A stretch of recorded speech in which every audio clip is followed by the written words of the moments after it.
Hello guys, today I'm going to read about tsunamis. So when you pronounce the word tsunamis, don't forget to, yeah. So this T is you do not need to say the T, not the tsunamis, no, tsunamis, yeah, like that. And also when you spell it, don't forget the T, the hidden T. Written by Sean Taylor.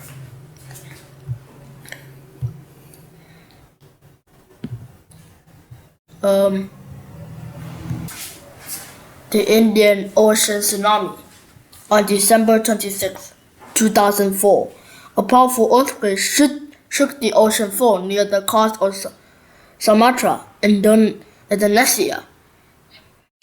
People in nearby village felt the earth shake.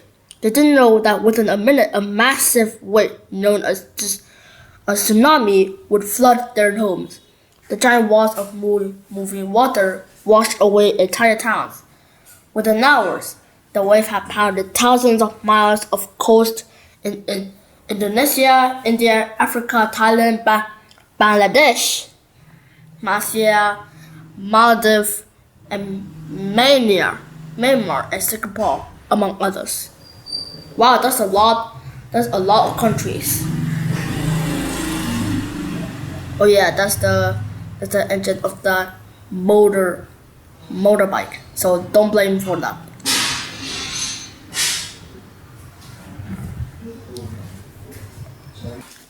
People around the world were stunned each day as the reported death toll increased from 20,000 to 100,000 to 200,000 to 226,000. We will probably never know how many people died because many bodies were buried by mud and debris or washed out to the sea. Scientists think that the death toll would have been lower if more people had known about the danger of tsunamis and how to escape them.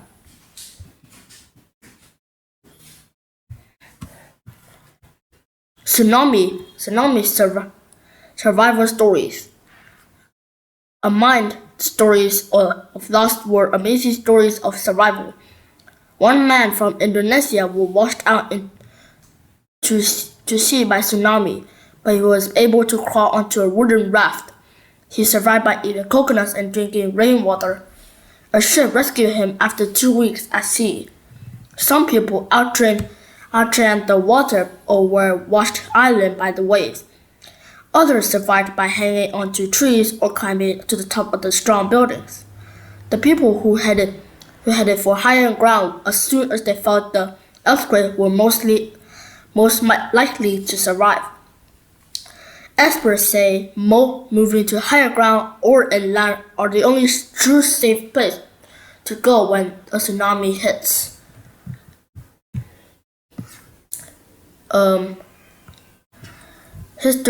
History of tsunami. The word tsunami in Japanese means harbor wave. Oh yeah, and I also know that when I like watching some videos, yeah. So they say that the word tsunami means harbor wave. It's originated with Japanese fishermen who would return to the port to find their towns destroyed by unusually large ocean waves that they haven't even noticed while out at the sea. Tsunamis can be devastating when they occur. Fortunately, they were very rare. There are usually 6 major tsunamis every 100 years worldwide. In 1883 in Indonesia, the volcano Krakatoa exploded and caused a tsunami that killed 36,000 people. In 1958, a landslide in Alaska splashed into Lituya Bay, creating a wave 1,720 feet, 524.2 26 meters high. An earthquake off the coast of Chao caused a tsunami in 1960, devastating parts of South America, Hawaii, and Japan.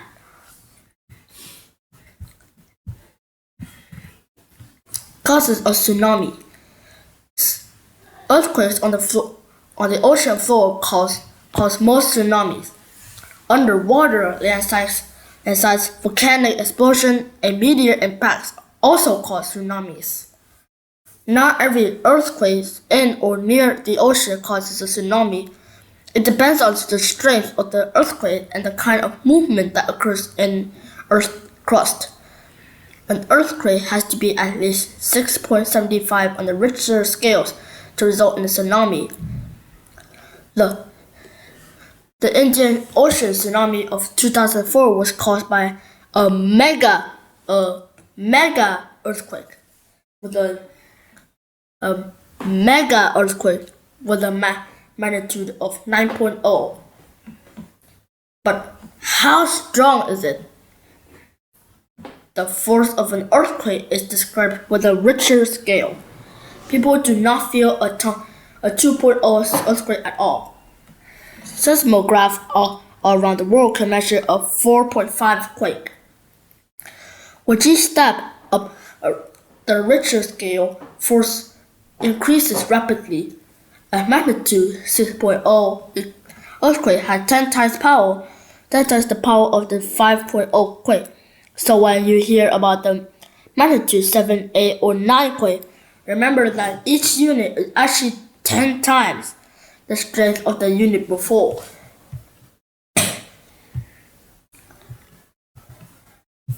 So, tsunamis are sometimes called tidal waves, but because they rush in like a high tide. But in truth, they have nothing to do with tides. Tsunamis are also different from normal surface waves caused by winds. Surface waves tend to roll onto the shore in a circular motion. So here's the difference between surface waves and tsunami waves. So here's what are surface waves. So it's like some like waves that roll onto the shore fairly close to it together. This tsunami wave just rush right away without rolling. They just rush to the shore. Earthquakes occur when sections of the Earth's crust suddenly slide against each other along a fault. And if an up and down shift occurs on the seafloor, all the water above the seafloor moves too, creating an enormous blotch of water, meaning a tsunami. The tsunami moves almost invisibly in the open ocean because it is broad and very low compared to surface waves.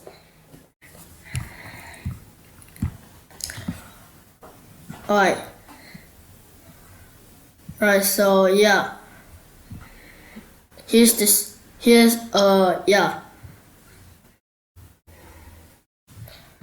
So here's a wave so here's some steps that causes a tsunami. A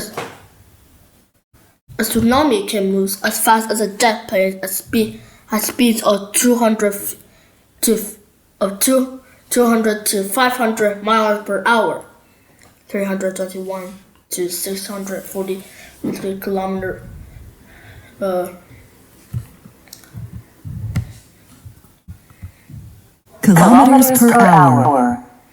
kilometers per hour.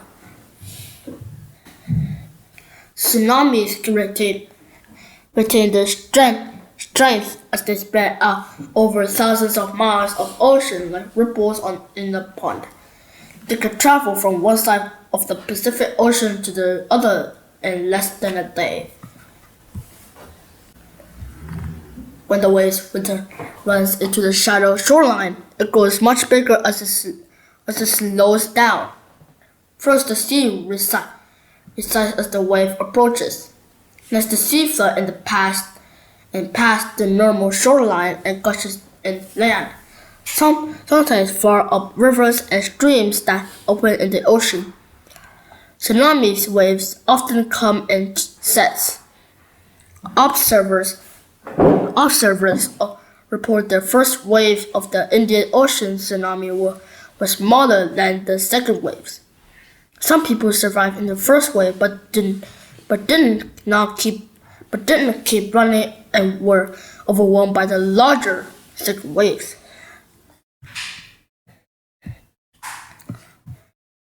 Areas at risk for tsunamis. Lower-lying coastlines in areas where earthquakes are common are most at risk for tsunamis. The Ring of Fire is a line of volcanoes stretching around the entire Pacific Ocean, where the volcanoes frequent earthquakes occur with the movement of earth crust. Indonesia is also an area where earth crust moves often. Although we can't predict the exact time or location of an earthquake, we can estimate when the area is overdue for one. Warning systems. There was no particle way to protect property from tsunami devastation, but with early warning, we can save lives. When an earthquake occurs at sea, there's usually some time before the resulting tsunami reaches land. But unfortunately for the people of Banda Aceh, Indonesia, there were only a few minutes between the quake and the wave.